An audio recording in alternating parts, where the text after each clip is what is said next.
masasabi ko kay nanay? Parang mahirap, parang gano'n paano sisimulan. So, may kodi ko ako. Ayun.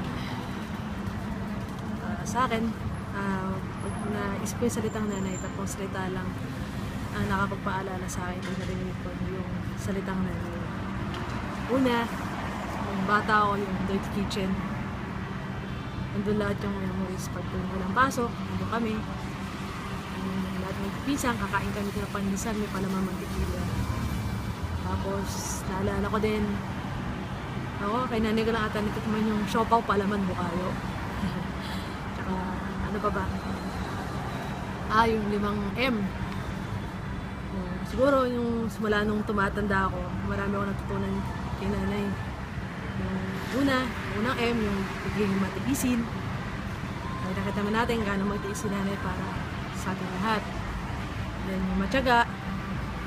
Kasi tinutulungan niya kami nung Desang, naalala ko nung grade school kami na paggawa namin ng project. Lalo na sa home economics siya yung nananahin ng mga apron, pagbuburda, tsaka kung ano-ano pang mahirap gawin para sa amin nung Desang.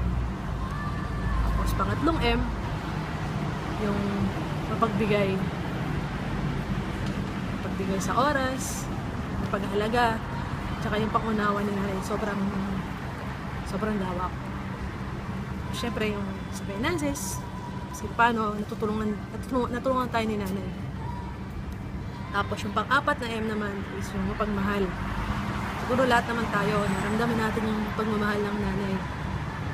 Dahil yung pagiging matiisin, matyaga, pagbibigay niya sa atin, alam ko, dahil lahat yun sa pagmamahal ng nanay sa ating lahat. Tapos yung uli-uli, yung pagiging madasalin. Yun yung natutunan ko kay nanay.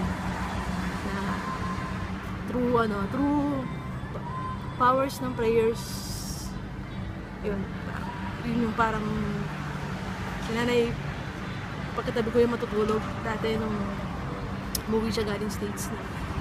Tuwing sakto na laging alas 4 ng madaling araw, magro-rosary yan, magdadasal. Tuwing Sunday, magsisimba.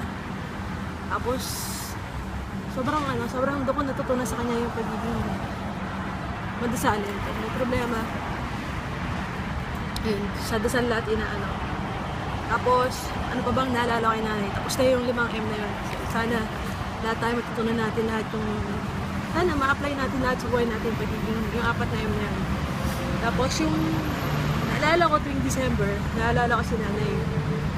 Excited ako pag uwi siya, hindi dahil sa mga regalo, kundi para sa mga malatitigman ko na naman yung paborito ko mechado kay nanay. Yung masarap na luto ni nanay na mechado na wala kahit na sinong makagawa nun. Tapos naalala ko rin yung Misa de Gallo. Ito yung Pasko bago magpasko na ating gabi, magsisimba kami ng nila nanay, tatay, tsaka ng mga ibang pinsang ko. Tapos dadaan kami doon na tatapelas, kina ng bolo. Ayun, parang alam ko kasama ko na si tatay at alam ko, masaya na si tatay dyan kasi nandiyan ka na. Alam ko makikita-kita rin tayo in time. Pero syempre, medyo matatagal muna ng konti. Marami pa kami mga plano dito eh. Nay, lalo tatandaan mahal na mahal ka namin tsaka ni tatay. Sana masaya ka na dyan kung nasang kama niya yun.